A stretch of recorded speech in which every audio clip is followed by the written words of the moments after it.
Hello and welcome to my mini tutorial on orbital mechanics and maneuver planning. So where we left off last time was I had established myself in an orbit and I was thinking about going to the moon, but that's not really to be covered in a video that is just summarizing pretty much how you're supposed to do an efficient launch and orbital insertion. So that's what this video is for. So the first thing you're going to most likely want to do is you are going to want to select whatever you want as your target. Click the moon here and set as target. So what that's going to do is it's going to highlight its orbital path, and you'll see an ascending and descending node that line up with your orbit. It will show you the two axes where your orbit actually lines up correctly with its orbit, and you'll see that it says 0.3 degrees and minus 0.3 degrees. That's actually the offset that my orbit has with the moon's offset. You're most likely going to want to correct that. The reason being is that if you actually are doing an acceleration, if you're doing any sort of burn where you're going to extend your orbit out so that you intersect with the moon's orbit, you are most likely wanting to have everything be pretty much lined up so that when you actually get all the way out there, you're pretty close to being centered with the equator of the moon when you get out there. If you're not, then what will happen is the gravity of the moon will sort of it'll spin you around and you'll end up in a weird angular orbit. And I can actually demonstrate that with a maneuver node. I can do that right now actually, and I think I will. It just so happens that when you're trying to get to the moon, you actually normally want to place your maneuver node, the start of your actual burn, such that you're pointing towards it. Like you're actually going to want to go in the prograde direction, and you're actually going to be pointing towards the moon at the time, but your orbit is going to extend out far away from where the moon is, far in advance of the moon. But the moon will actually meet you there. By the time you get there, the moon will show up, and if everything is correct, then you'll be good to go. Now here you can see that the moon is going to sort of launch me into a very, what's the word, a sort of eccentric orbit. That's probably not what I want, so I would actually want to do a correction burn before I do my my orbital transfer to get me into an orbit around the moon instead of around this planet. A couple things you can see here though is that if I decrease my my planned maneuver a little bit, as I slowly increase it, you'll see these little indicators appear: target position at closest approach, and my closest approach separation distance, and the time that I'll be there at. And you'll see that I have a apoapsis indicator for the furthest out extent point of my new orbit if I were to do that maneuver, and I'll actually have two periapsis points. I'll have the one showing my current trajectory and the one that I will be on if I do that burn. Now it's most likely going to always be having the periapsis of the new orbit be centered on where you are after you do your burn. That's just kind of the way it goes. So as I slightly increase my orbit, you'll see that I get a more proper approach. The moon will get closer to me, and then all of a sudden, oh, it looks like now I'm actually at a point where I'm going to have a bit of an interaction with the moon. And you'll see here it's going to show that I would go out like this, and at a certain point I'd reach my apoapsis, and then I would start swinging back towards the planet. But before I do that, I have a encounter with the moon, and then when I actually mouse over this encounter point, it will show on the screen. The moon will show up over here somewhere. That's where it will be at when I'm at that point. And what will also happen is that I have a periapsis here. That's where I am when I'm at the closest towards the moon. And what will happen after that point is I will actually be sort of brought back towards the moon. It'll sort of pull me closely towards it, because I'll be slowly being pulled towards the planet, but the moon will sort of fight against that, and it will pull me more towards it. And after a while I will escape the gravity of the moon, because the moon will actually have passed quite beyond. It'll be over about here. If you mouse over the escape point, you can see where the moon will be at the time. So the moon will actually be right in the middle here when I'm at periapsis. So the closest that I get to it, I'm going to actually be lined up with it pretty good here. But then it's going to take off and escape, and I'm going to end up on an orbit, on a new orbital trajectory that will be over here, and I'll be going like this. That's actually not what I want. I actually want to end up getting to the moon, So I probably wouldn't want to leave it like this. Also, another reason I would not want to leave it like this is that the new trajectory is going to send me hurtling back towards the planet. What you would actually want, ideally, is you'd probably want to go a little bit faster. You'd need a little more delta V. And so what would happen is that my periapsis would get much closer to the moon. Oh, and at that point my periapsis disappeared, which means I would actually collide with the moon at that point. We can't tell what point because it doesn't really demonstrate it. But over here, if I get it so that I just barely have a periapsis, we can see how close I could get.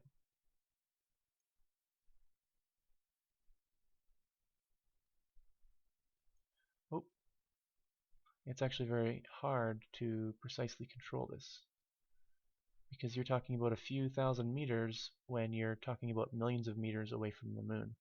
The moon is on an orbit about 11.5 million meters away from the planet, and we're wanting to try and get within a few thousand meters of the moon. Here it says I got within 7,000 meters, so really I'm just barely clicking on the maneuver node prograde direction and dragging out.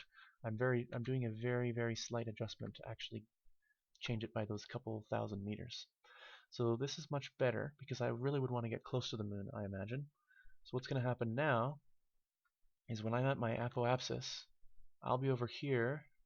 When I get to the point where I'm actually encountering the moon's gravity, the moon will be at about roughly where it was before, except this time, when I'm at my periapsis, the moon will be much closer to me. I'll be much closer to it. And it will pull me out at this crazy large orbit over here, where I'll be extending way beyond the moon's orbit, and where my other end is going to be way extended beyond the planet's orbit. So this would be a much more safe orbit to end up on, but I actually wouldn't want to end up on this. I would want to most likely do some sort of correction burn once I get close to the moon, such that I end up being just in orbit of the moon rather than orbiting the moon and the planet. So I would actually be doing a prograde direction burn to get to the moon and a retrograde direction burn to put myself in a new orbit around just the moon. And that sort of maneuver is called a Hohmann transfer, and it's pretty much the most efficient way that you can change your orbit into a new orbit. So it says over here that my moon escape would be way over here now this time, and the moon would be over there when it happens. Actually, what I might even want to do, some cases what you'll actually want to do is you'll want to make it so that you actually collide with the moon, and then before you collide it, you just do a burn away from the direction you're going to impact it in, and that will cause you to, instead of colliding, you will land. You can either do that, or you can establish yourself into a new orbit around the moon and then worry about landing from there. But the moon does not have an atmosphere, so what will happen is you will have to deal with cutting down a lot of your velocity. In fact, all of it. You'll end up with about 850 meters a second velocity when you get there, and you'll have to get rid of all of it. You'll actually notice here that the moon itself has about a 542 meter a second velocity right now, depending on its distance from the planet at the time. The closer it is to the planet, the faster it will be going, and vice versa. Another thing that you can also factor in, see here it says I need 856 meters a second delta V to get to the moon like that. The way that I am leaving the planet right now, or that I would be leaving the planet if I did my maneuver according to the plan here, is I would be leaving at about periapsis, which is pretty efficient. You actually would want to normally do that. If you're burning away from the planet at periapsis, you're actually at the closest to the planet that you're ever going to be. So you would actually not have to use as much fuel as if you were burning at apoapsis. If the apoapsis was on this side, it would be a little bit less efficient burn. I'd use a little more delta V in order to do it. But since I am going to be pretty much as close to the planet as I can get without falling into the atmosphere when I start my burn, I will get a pretty efficient burn. The difference is probably only about 20 meters a second perhaps of delta V, but every little bit counts usually. Another thing that is advantageous to have is you will actually want to be looping around the moon, most likely, because what will happen is the moon will be pulling you back. It will be fighting against your current velocity and trying to establish you into a new orbit. When it pulls you back, it's actually going to do the opposite of a gravity slingshot maneuver. A gravity slingshot maneuver is basically where you approach the moon and you snap around it and it slingshots you into a new direction that is roughly somewhat in line with where you want to be going. And the net result is that you borrow some of the angular momentum of the moon and it gives it to you, and your craft ends up flying faster than it was before. NASA has used that for many of its missions in real life, and it's actually it can be quite useful because you're basically essentially gaining free velocity. In reality, you're not, but it sort of would seem that way. So we would want to do the opposite of a gravity assist. We want to do a gravity de-assist. The difference between doing a gravity assist and gravity de-assist is that a gravity assist is done when you're swinging along the moon and you're approaching it from behind, and a gravity de-assist is where you're approaching it from in front, or rather the moon is approaching you, and you're actually on the part where you're escaping and heading back towards the planet. And we are actually doing that on this trajectory. However, I haven't actually I haven't done my correction burn to correct my ascending and descending nodes, but this doesn't really matter because we're going to line up pretty good with the moon. We could actually do that burn. We would actually be burning in the normal or anti-normal direction with these purplish colored node directional handles, but we're not going to need to do that because this is going to get us pretty close to the moon. If we were trying to get to a planet that had a really eccentric orbit, we would probably want to do some sort of correction burn before doing it, but not necessarily. We could also plan it such that we're doing our burn at one of the nodes, our regular burn to transfer out at that orbit. So what that would basically mean is that it would have an eccentric orbit and we would have a pretty normal orbit, but we would be arriving at about the same alignment, and so it wouldn't really matter because once we get near it, we can just do our correction burn and we're good to go. Now another thing that we're going to want to keep in mind is when I left off before, I noticed that we had very little fuel in the lower stage. Now this thing says that I'll be at the maneuver node in 1:25 seconds and that my estimated burn time is 43 seconds. Normally I would want to start burning such that I'm about 20 seconds before the node so that I have a 20-second burn on each side of the node. That would roughly give us about equal to what we want. However, we actually don't have very much fuel in this engine, so what's going to happen partway through our burn is we're going to eject it, and we're going to be burning on the much smaller, much less thrust engine. So what I'm going to want to do is start my burn considerably early. So I'm going to work on that, and I seem to be spinning in all sorts of crazy directions. That's not really what I want. Come on, you. Stop it.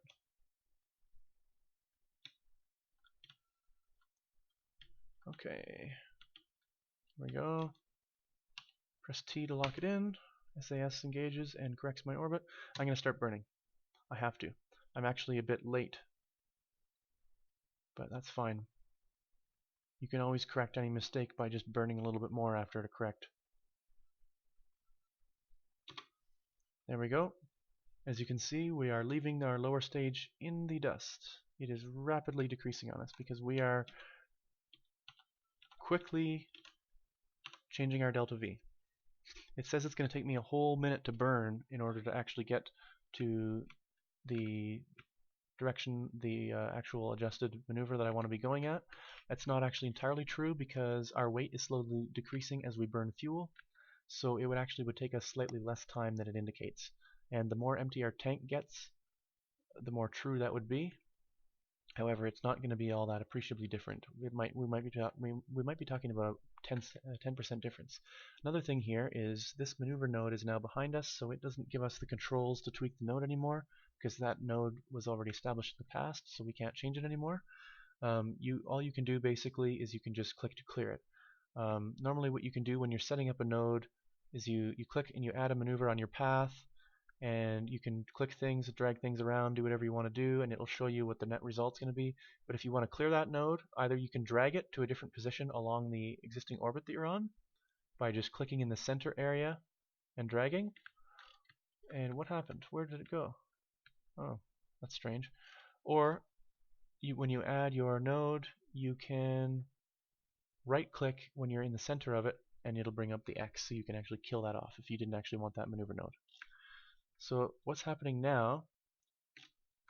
Whoa, that's very strange. I think did it put another maneuver node on top of the one I already had? I don't know. Not sure. I kind of lost what was being shown here before, so I can't really see what's going on anymore. I'm not quite certain what I wanted to do, so I'm going to need to do a slow burn to just kind of see what goes on. And what's going on here? Huh, that's strange. I think I need to burn in the opposite direction.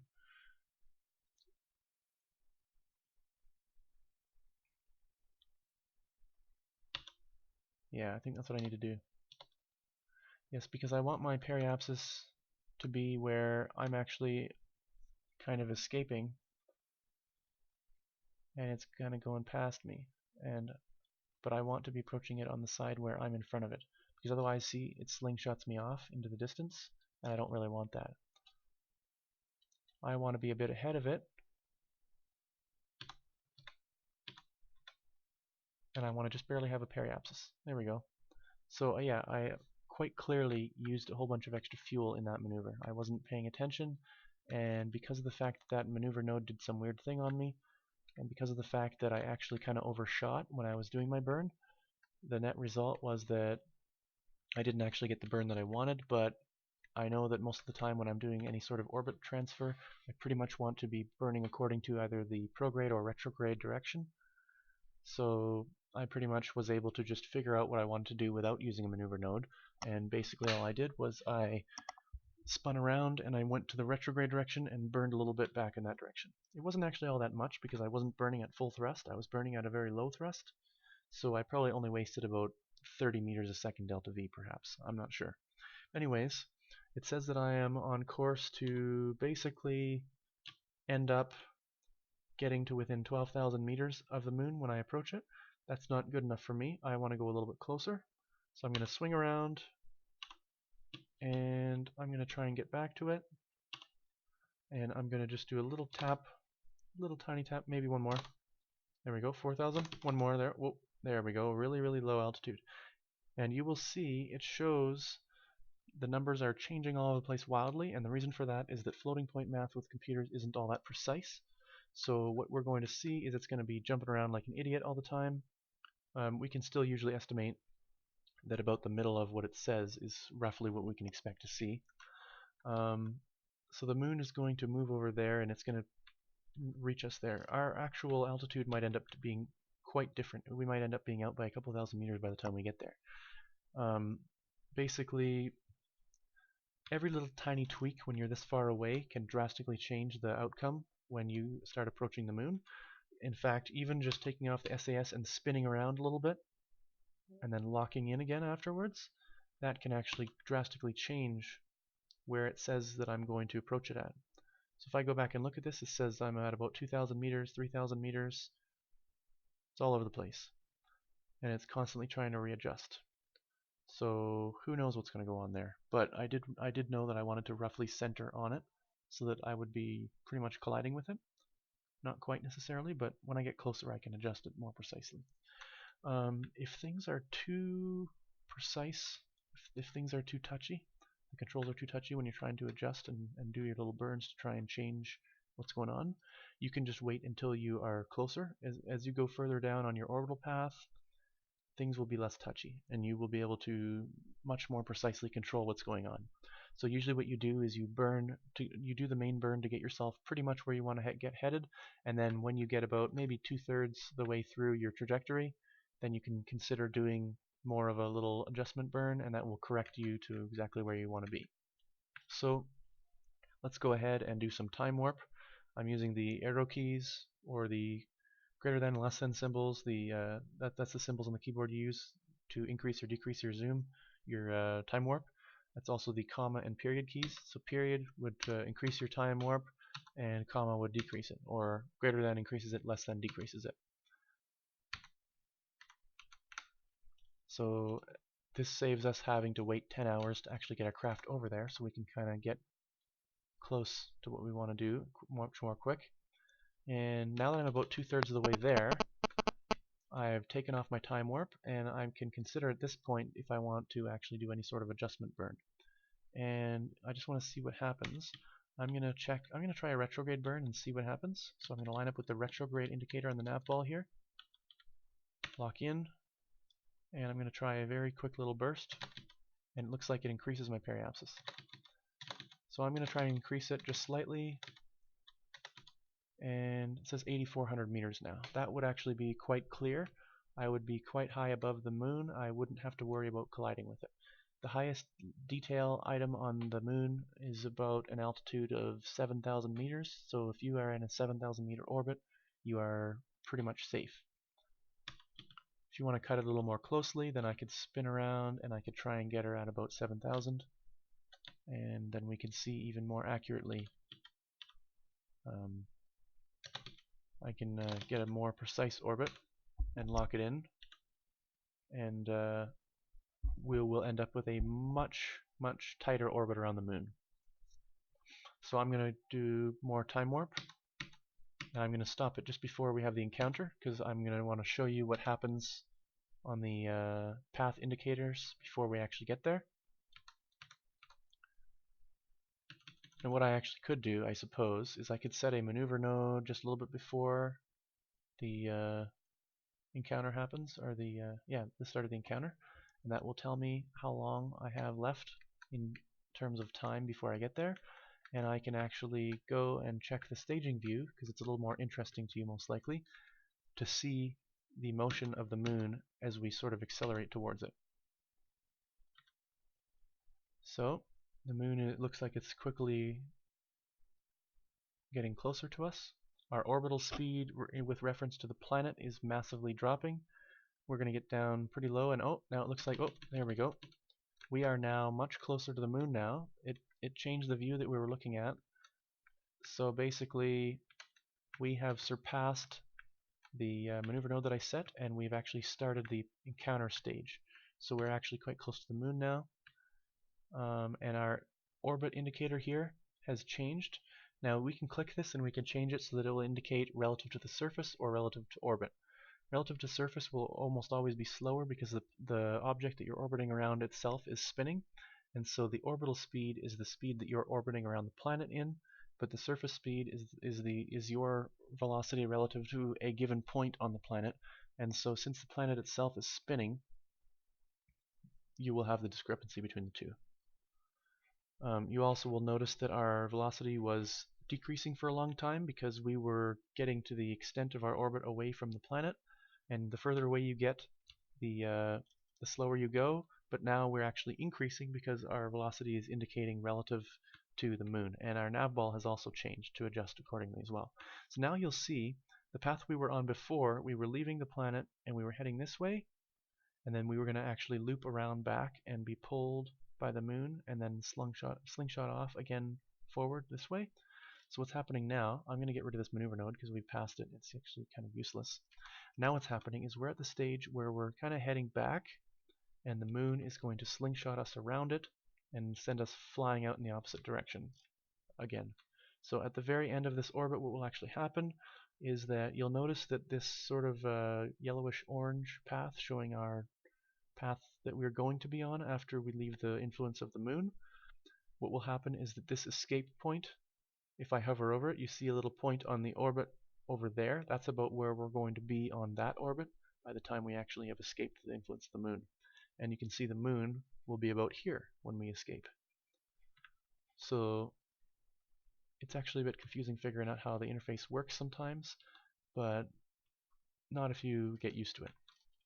So what we're going to want to do is when we are at the closest we possibly can get to the moon, we're going to want to do a hard burn to decrease our speed. And if I zoom out so that you can see what's going on, you'll see all sorts of crazy stuff going on with how this would affect the future orbit. But eventually what will happen is that this will disappear and we will snap into a exclusively moon-based orbit. So it looks like it's getting bigger and bigger and bigger here for a while, and then all of a sudden it will stop doing that, because we'll no longer have sufficient velocity to escape the moon. And when that happens, we would now be establishing ourselves around the moon in a moon orbit. So we're going to want to do that, because once we do that, now we have completed our Hohmann transfer maneuver and we will be in an orbit around the moon. Now it's only going to take us 94.1 meters per second of delta V to actually transfer ourselves into a moon orbit. However, we also are going to be picking up quite a lot of velocity as we approach the moon, so we would have to do yet another probably 600 meters a second of delta V in order to actually cut all of our angular velocity around the moon so that we would start falling directly toward the moon, which is what you probably want to do when you are going to approach and do a landing. Now, one thing you're going to want to watch is our periapsis is pretty low. It's about 6,200 meters or so. At some points in the moon, that is actually a collision height. So you can sort of move things around. You can right click and drag if you want to precisely get things lined up.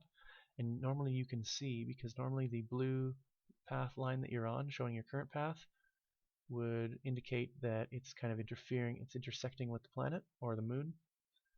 It does not look like it's doing that, so we're kind of in a safe orbit. I think since we're over a crater at that point in time, we're pretty safe. So what we can actually do is, rather than doing our burn there, we can do another burn. We can do one that's pretty close in the future, and we can have it so that we burn towards the moon. Not too much that we collide into it, but just a little bit, so that we will be much closer to the moon.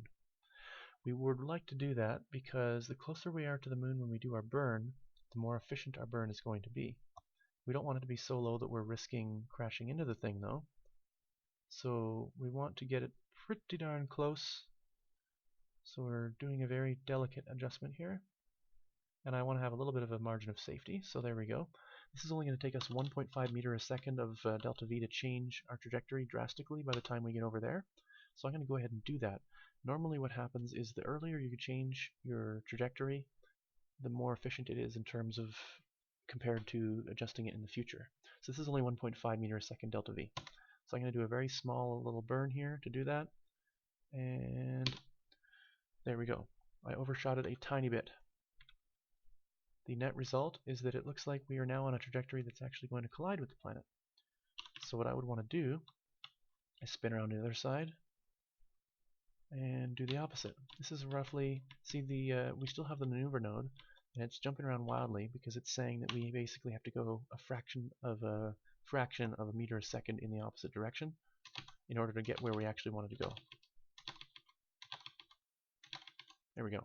So that takes us slightly over the moon. So I can kill this maneuver node now. Okay. So we are pretty much on a collision course with the moon at this point. There's two things we could do. Either what we could do is we could get there, and if we were in a far orbit, like let's say that we weren't so low, what we could do is we could do our correction burn and establish ourselves into a sort of a wide moon orbit. Then we could wait until we're at the far side of that moon orbit, and then we could do yet another corrective burn, and that would drop our orbit so that we would be even shallower. But since we're pretty shallow already, we don't really need to do that. I can't remember what that maneuver is called. I think it's like was it like a 3-point maneuver or something like that? I can't recall.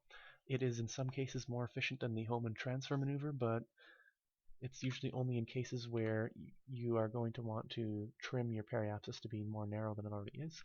But we're not really going to want that because ours is already pretty much as low as it gets. So with that maneuver, normally what you do is you do your big burn to get away from the planet that you are at. You do a narrow burn to establish yourself into a orbit around that new body. Then you do another burn when you're far away at the apoapsis of that new body, and then that will drop your periapsis down low, and then you do a final burn at a very low periapsis, and that would tighten your orbit around the moon. So, but we don't need to do that, as I said. I could actually show you what that would actually look like by placing a maneuver node here where I actually cause us to be at a wider periapsis so that we're actually not that close. So let's say that we actually were that far. That's 41 meters a second to get there, but if we kind of forget about that, ignore that for now, we'll subtract that 41 from the total of what we see after. If we assume that we were actually going to end up like that, we could do a very small corrective burn so that we end up in a moon orbit. And when's that going to kick in? There we go now. Then we could do that's going to be, if we did that maneuver, that would be 127 meters a second delta V. Then we could do another burn over here, and that would drop our periapsis very low down to the planet, to the moon, I suppose, not the planet. And that would take us down, how far? Very, very close like that. And that would be a 19.9 meters a second delta V. And now, when we finally would get back over here, we would be able to do yet another burn, and that would be our final burn, and that would basically, well, not our final, but our final orbit adjusting burn. And that would take our apoapsis way down, and the apoapsis and periapsis will start swinging around as the apoapsis actually becomes the other side, because we would be shrinking the other side to be a smaller orbit than this side. So that would be a 198 meter a second delta V. But after we do that, we would need to do yet another maneuver, and that maneuver would need to be one where we basically cut all of our angular velocity because we would want to land. That would be probably the biggest burn in all of these burns actually. That would be one that requires probably about 600, let's say. So there we go. 550 it seems. So we would need, assuming that we forget this 41 meters a second, if we were going to approach it at a very far distance, then we would need to do 127 meter second delta V burn to get ourselves into a wide orbit. We would need to do another 19.9 to get ourselves into, so that one of our sides was very narrow. Then we would need to do 198 to establish ourselves in a very tight orbit on both sides. And then we'd need to do a 550 meter a second delta V adjustment to actually kill all our angular momentum so that we would basically decrease and descend directly straight down to the moon. But I'm going to right click and delete all these maneuver nodes because we don't actually want to do this stuff. And I can show you all the planning of our maneuver nodes that we're actually going to be doing in this plan, since we already are on a pretty tight orbit around the planet. What I'm going to do is, this is much simpler because I'm already at a very tight orbit here. I'm just going to kill all my angular velocity. I'm going to do it all in one burn. I'm not going to worry about getting into a stable orbit and then descending. I'm just going to kill all my velocity in one burn. That will be a much longer burn than you'd otherwise be expecting, but it's probably more efficient this way. So as you see, the periapsis and apoapsis go a bit crazy as you start really drastically decreasing what's going on for angular momentum, angular velocity. And I actually would want to even do more because I want to get it so that I don't have any velocity in that direction at all. So I need to do quite a bit of burning. I think I need to adjust a little higher so I can see what's going on. Pull it back yet even more. It's going to be about 600 meters a second delta V, I think. There we go, roughly about there. Oh wow, 831 meters a second delta V. Okay. I think that's actually pretty close to as efficient as you can do, because we're all doing it all in one sort of suicide burn, as it's called, where it's like a last minute, you burn really hard at the very last possible moment. If you do a big burn over here to decrease your velocity, then you're just going to fall straight to the planet, and then you're going to have to do yet another burn to get rid of all that velocity that you've acquired as you were falling. Whereas if you do all of your burning at the last possible moment, then it's a little more efficient. However, one thing you need to keep in mind is as soon as you start burning, you're going to change your trajectory, and if you put yourself on a trajectory that's going to cause you to crash into the planet, or moon in this case, then you want to make sure that the time it takes for you to complete your burn is going to be less than the amount of time then it's going to take for you to start colliding with the object. Now, in this case, I'm actually not doing that, but since I'm going to basically just be doing a really hard burn, what I actually could do is I could burn slightly upward if I had to, and that would take me so that I wouldn't actually be falling into the planet. So, or actually moon, I should say. So I could do that if I found that I was actually going to start colliding with the moon. I don't think it's going to be too much of a problem, but we'll see when we get there, I suppose. I don't think I've done a maneuver this tight around the planet or moon this time. I don't think I've ever done it anything so tight as I'm doing it this time. So I guess we will see what happens. What I would probably want to do is start my burn a little early because I'm doing such a drastic burn. Another thing to watch out for is make sure that the sun is shining on the side that you're landing on, because in the demo there are no lights, and so you really want to see what you're doing. And that requires it to be daytime on whatever side of the moon you're planning to land on. So one thing you'll see here is when we were adjusting our node before, we noticed that we were extremely close to having our orbit cut inside the moon. So that means that our landing altitude is actually not going to be 0. It's not going to be true altitude. It's going to be about 1,200 meters. So we're going to be cutting it real close when we approach the moon. So since we're going to be cutting it so close, I'm going to go into staging mode, and I'm going to look in the direction where the moon is going to be, because I do not want to run into any surprises. I don't want the map to maybe be slightly inaccurate and cause it so that I actually end up crashing into the stupid thing. I want to make sure that I'm actually going to be doing exactly what I think I'm going to be doing. So I've lined myself up in the direction that I'm going to want to be facing when I want to actually do my burn, and I'm going to do some time acceleration now.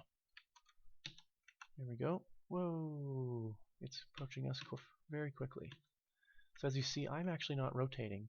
My trajectory and the moon itself are rotating, and so the camera's kind of spinning around it to sort of preserve so that we see the moon still. It looks like we have 5 minutes until we reach our node. We can't actually see the crater that we're going to be approaching yet. This is actually going to be quite scary because we're going to be pretty darn low down to the ground when we approach. And if I zoom in a bit, oh, it looks like we're actually different because the moon has actually moved. So I'm going to want to burn slightly higher than I had planned. What I can actually do is I most likely would want to adjust as soon as possible upon discovering this. So I'm going to move myself so that I am pointing kind of away from the moon, lock in, and do a small burn, because I don't want to collide into that ridge. I want to get a little bit past that ridge. That wasn't a very big burn. I want to land in that asteroid if I can, because that asteroid impact, that big crater there, will mean that I have a bit more altitude. I won't be so low down to the moon, and my altitude indicator will be a little bit better, and of course it's a little more interesting to land in a giant asteroid crater than it is to land on a boring flat part of the moon, so might as well give it a shot anyway.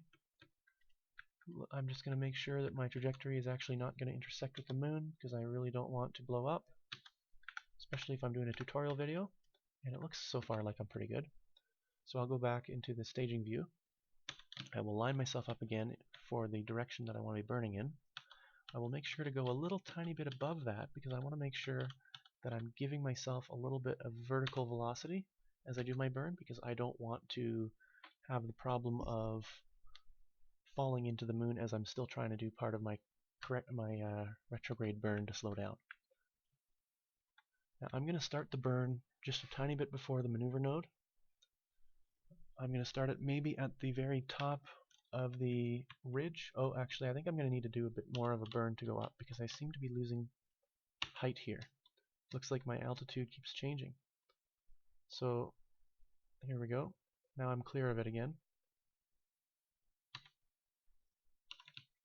I will position myself back where I wanted to be, roughly. Let's look again and see what's happening. Oh wow, coming in real fast. Okay, I'm going to start burning now because we're about 30 seconds away from our node, but I'm going to want to watch what happens in both views kind of at the same time here. I don't want any surprises. I don't want to be crashing into the moon, and I don't want to be in a view that says that I'm not going to crash and end up actually crashing, so I kind of want to watch what's going on there. You can actually see the prograde and retrograde vector. The retrograde vector seems to be indicating that I'm actually, in the retrograde direction is actually slightly below the horizon, which means that the prograde vector is slightly above the horizon, but that's kind of on the other side of us right now, so we can't really see it. So that means I don't really have to worry about colliding into the surface at this point. I am going to be just fine. I'm not going to collide at all. That's a good thing to know. In fact, I'm actually gaining altitude right now. But that won't be for long, because I'm going to start really cutting off my velocity. And as you can see, my trajectory is drastically changing here.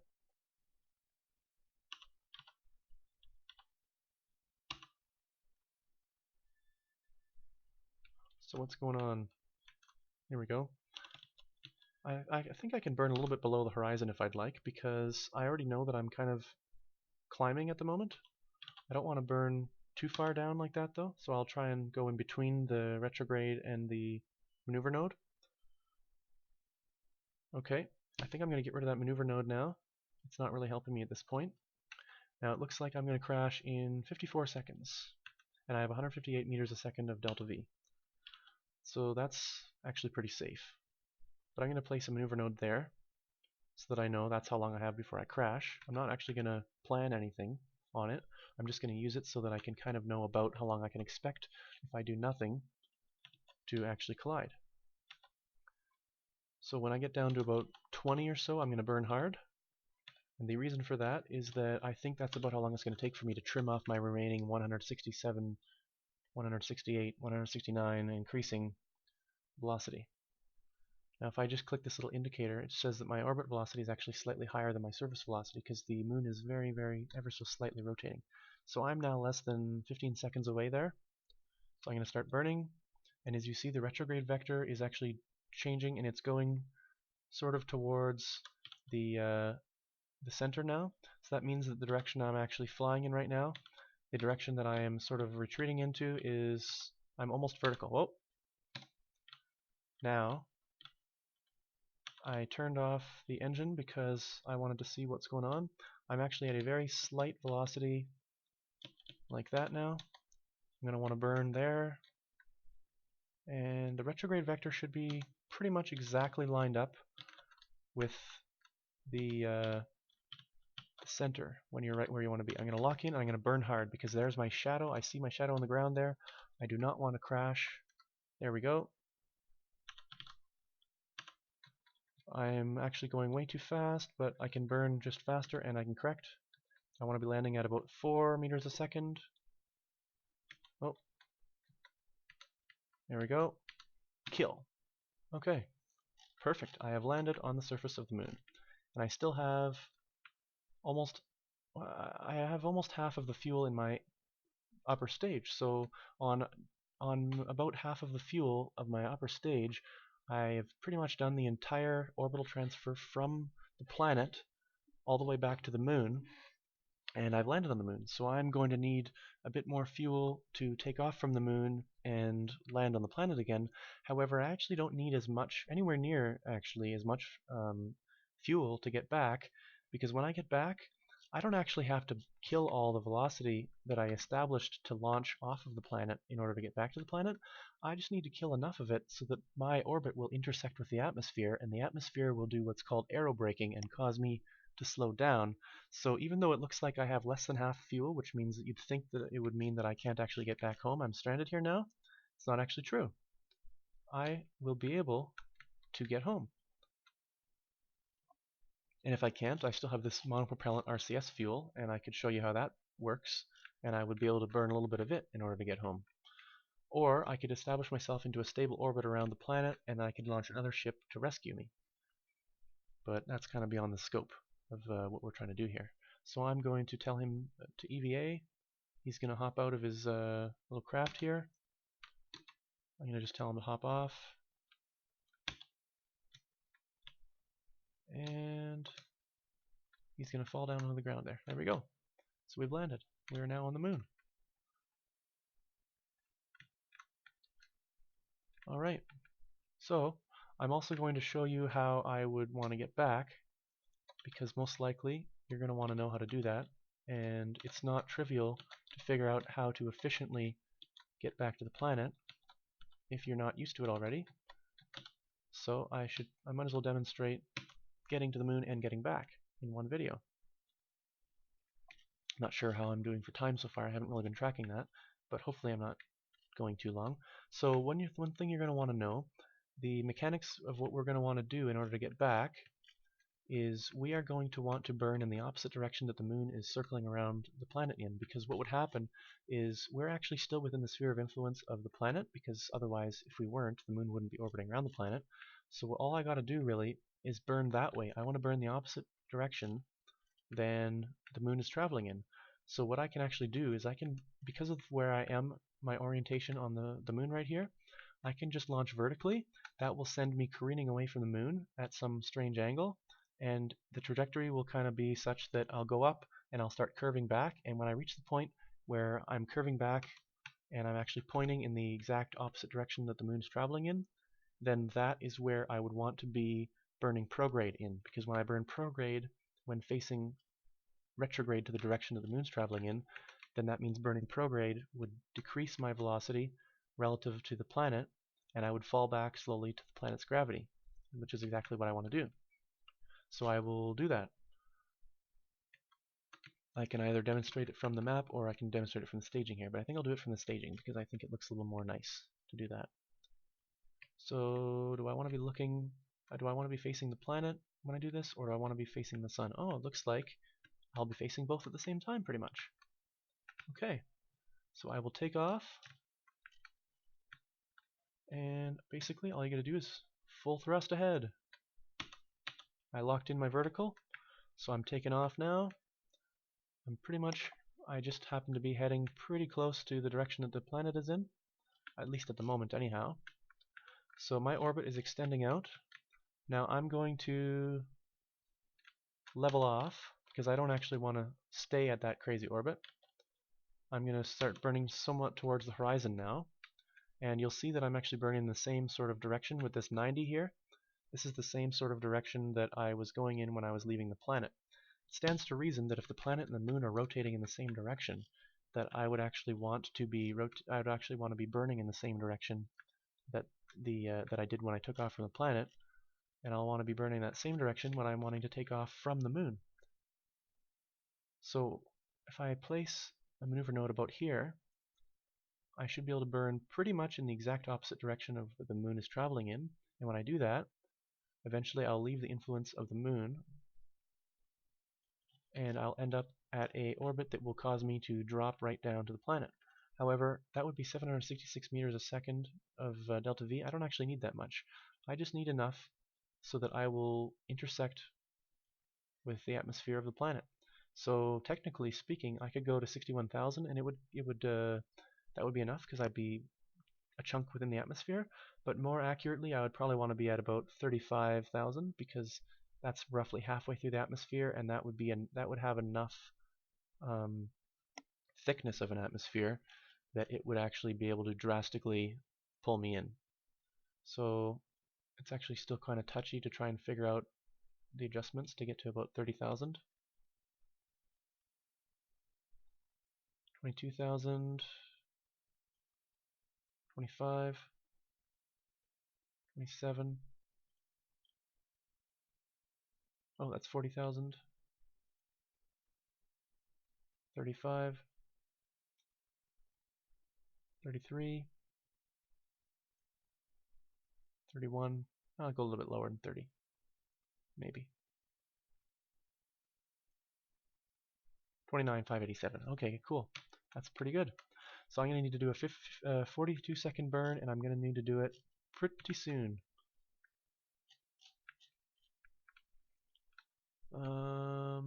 Yeah. Really right about now. Any time from now actually would be sufficient. So I'm facing the right direction that I want to be going in, which is just great. So I'll go back into staging mode. I might as well. Doesn't really matter though. So I'm heading off in this direction that I'm facing in actually. My prograde vector is pretty close to where I'm going. So I'll just burn off like crazy in that direction. I'm only going to need 683 meters a second of delta V now, whereas before I was going to need about 780 or something like that to actually do it so that I'd fall straight down to the planet. So that means I save about 100 meters a second of delta V. That's more than all of the mistakes I've made probably in this whole video in terms of efficiency. So I'm gaining back by doing aerobraking. I'm gaining back over 100 meters a second of delta V that I'm not going to need to actually fly in and put myself through in order to actually return to the planet. Technically, there's other things you could do, like you could actually leave the moon orbit and establish yourself in a orbit that intersects the moon later, and then wait until the moon orbits around again. And when that happens, what you can actually do is you could have the moon's sphere of influence affect you again, and you could have it slingshot you back to the planet. So if you find yourself in a situation where you have drastically less fuel than you actually need, you can do something like that, and that would usually help you out. But we're not going to need to bother with anything fancy like that. We are just going to do what we were going to do. And I'm doing the final part of my burn here.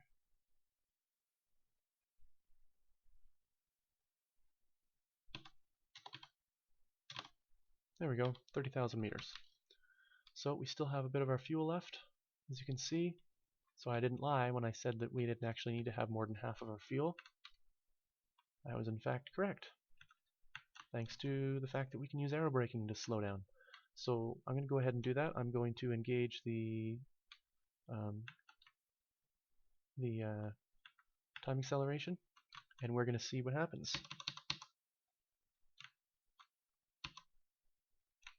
So we are kind of flying in the opposite direction of the moon. We're leaving the moon in our dust there. We've now left the sphere of influence of the moon. It's way behind us in the distance now, and we are falling towards the planet now. Whoa, there we go. We are very close to it now. And as we approach the planet, it slows down our time warp, and it cuts us off completely when we're at about 70,000 meters, which is the atmosphere level. So I'm going to press G to retract my landing gear. I don't really need to, I suppose, but if this were real life, you probably would want to have it retracted. So I'm going to take off my SAS. I don't really need it. The atmosphere will kind of pull me in whatever direction it wants me to go in. And we are going to fall, and we're going to hurtle towards the planet. We're probably not going to actually get sucked into the planet by its gravity and the atmosphere slowing our velocity down.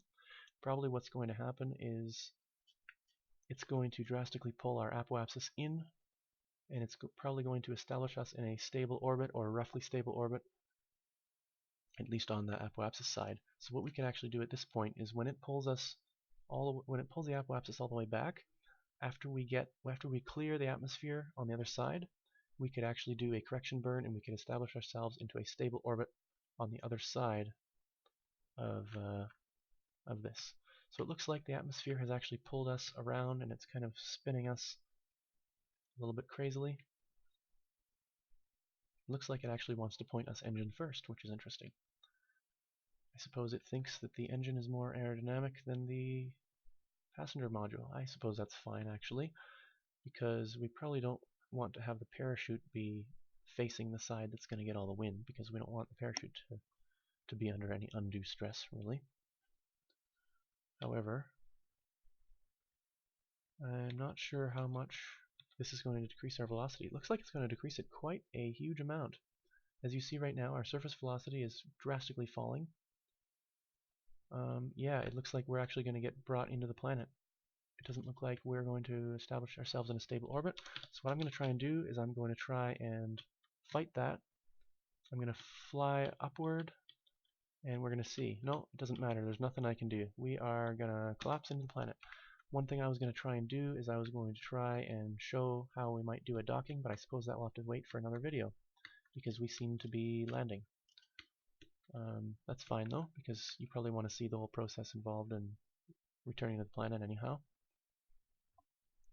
So, since it's quite clear that we're actually going to land, and we're actually drastically losing altitude and drastically losing speed, what we probably want to do is we probably want to blow off the